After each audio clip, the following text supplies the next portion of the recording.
thank you. When the racer comes second at Serpentario. This is the Irish Grand National Day. Win only, Euro Sterling on the National. It's one of the highlights of the racing calendar. But this year, the mood at the track is far from festive. There, lads and ladies, on the first event of the day. Lemon hope and die in despair. Yes, sir. I've enough to keep the thing going on today, but I don't know what way tomorrow's going to work out. 11 each way. While money is still changing hands, there are signs everywhere that the economic crisis is biting. It is. It's quiet. Everything's quiet. But very quiet? How much has it dropped, do you think? I suppose it's down about 40% anyway than one last year. Yeah. On the doubles, this race on the third. 5 to the field. It seems it's not the odds on punters' minds, but another set of figures. Property prices. Homes have gone down an awful lot in prices. Do you know what percentage they've gone down? Well, I mean, you're talking about 250, a 400,000 pound house you buy for 250 at least. Tim Crow is a dairy farmer from Tipperary. He's worried about how long he and his countrymen will be in work. Is unemployment very high? I'd say it's going to rise a lot more. It's rising every week. Every week, yes. Do you know what it is? They're talking about 400,000 people shortly. 400,000 people out of what, 5 million? Out of 4.5 million. 4.5 million. Yeah, it's a lot of people, and it's rising. How to use a mouse and click and pull things and do some... Neil O'Harcorn is one of those newly unemployed. These are our resident computer experts. Are they trained by father, are they? No, these are self-trained. Are they? Yeah, absolutely. You haven't designed any chips for them? No, they'll be teaching Daddy how to design chips in a couple of years. They'll be working in the business. As an electronics engineer, he was at the forefront of Ireland's changing face during the Celtic Tigers boom years. Can I press that? In fact, things were going so well, he started his own firm. He had 10 employees designing computer chips for foreign companies. Things looked very good. We had quite a good amount of business. We had some quite good contracts. We had good visibility. But back in August last year, when the crisis began, his client suddenly started cancelling meetings and business trips. And that was a terrible feeling. And then when you have an unexpectedly scheduled call with the management of the company, then you say, oh my goodness, what is this? And unfortunately, our worst fears came true. And that was a terrible, terrible time. So to be letting people go, and in particular people who were friends, was very, very difficult. What's happened to those people now? What? So those people have, on the whole, over the last 6 months, people have had very little work. Are you hungry, Hifa? Yeah, that was very, very tough. We found it very hard to let people go.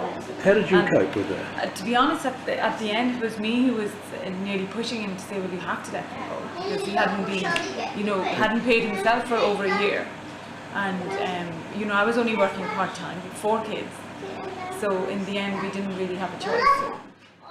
Who's hungry for their dinner? The O'Harcorns are now struggling to make ends meet. You don't like chicken? Having bought a house near the top of the property boom, they have a large mortgage. They even considered migrating before Carmel managed to find more work in marketing. I'm working full-time at the moment, but if anything ever happens to my job, I've already a plan of, doing after-school care for children and camps during the summer, or cookery courses or something with kids. People always need somebody good to mind their kids, so I'd be happy to do that. Did you see this coming? Did I see it coming? No, and I don't think anybody really saw it coming. This is a new situation for Irish people. We have had a couple of generations who've only experienced good times. Going through a recession and an economic cycle is not something they've been exposed to before, so they're having to get used to that. Pat McCardle is chief economist for one of Ireland's big four banks. He believes many more people will soon be unemployed. And indeed, we forecast that it will continue growing up to at least 15%. Of unemployment? Yes.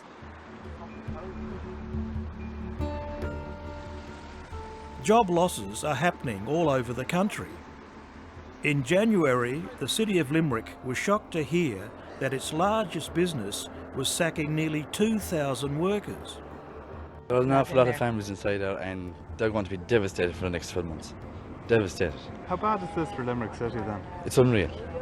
It's just unreal. As Ireland boomed, its workers had become too expensive, and Dole was moving its operations to Poland. I feel very, very bitter about the way that Dell has treated the people in this region. From his office, the Mayor of Limerick, John Gilligan, has watched the knock-on effects of Dell's decision unfold. He estimates up to 10,000 jobs will ultimately be lost in a city of just 100,000. In my own family, I have one daughter who went redundant about 3 months ago, maybe a little bit longer. I have another daughter who went redundant last month, and her husband, who worked in Dell, also was made redundant, all within a month. This is the biggest thing that ever happened to us. This is a catastrophe on a scale not seen before. This is equivalent, to a nuclear attack on the Midwest region. Among the employees getting the bad news in January was Eamon Ryan. This is a very, very poor severance settlement offer. I caught up with Eamon in his local pub to see how he was coping 3 months on. He's still working for Dell, but his days are numbered. Maybe at current rates of progress, I might end up working in my 80s pushing trolleys around the supermarket car park. It's happening in other parts of the world and I can't see why it's not going to happen in Ireland. Like many people in Ireland, Eamon is angry with the government for allowing the economic bubble to grow so large.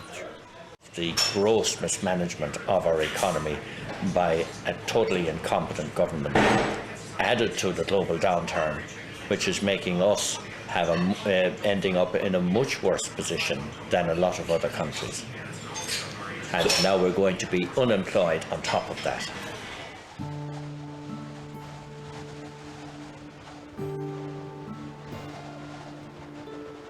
There's a widespread perception that the government don't want to go hard on the banks because the banks were heavily indebted to property developers.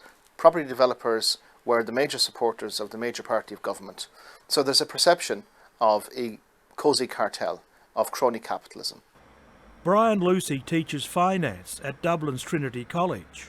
He believes there's plenty of blame to go around.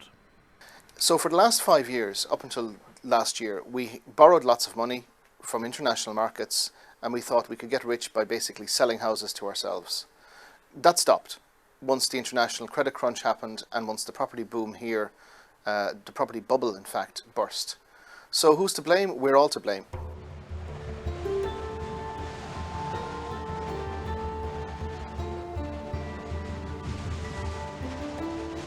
The construction industry has now come to a standstill. Credit is scarce and Ireland's trading partners are in recession. It's that triple whammy that has led the Irish economy to experience a contraction in growth this year, which will probably be the highest in the developed world, of the order of 8%, possibly even slightly higher. Compounding Ireland's woes are the government's own budget problems. Unlike in Australia, there are no stimulus packages on offer. And even the government in Ireland, instead of stoking the economy as it's doing in the United Kingdom and the United States, because we have a rather large deficit, they've had to introduce emergency measures to cut back and to raise taxes.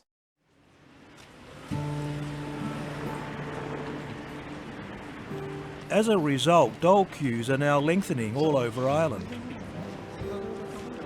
And as the crisis deepens, charities are hearing from more and more desperate people.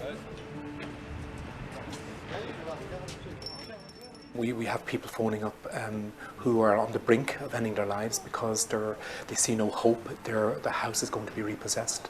Their car is being repossessed. They're losing their jobs. They've got serious financial worries. And there's tremendous marital strain and that great sense of failure. We've had some very prominent businessmen here in Ireland have died in recent months. Suicide? Yes, through suicide. Because of the economic climate, and especially those in the construction industry where their businesses have collapsed. I suppose at the end of the day, this is what it's all about, isn't it? This is what it's all about, absolutely. 4 healthy kids, growing, changing, almost by the day. Despite the hardships, Neil O'Harcorn is trying his best to be positive. Whoa! Catch! All the forecasts are for a few grim years ahead. My goodness. Should be playing for Australia yet. But he's holding on to the hope that one day soon the good times will be back. I'm confident that, you know, as the world begins to recover, that businesses here will also play a role in that. And from a personal perspective, I'll be able to get back doing what I do best.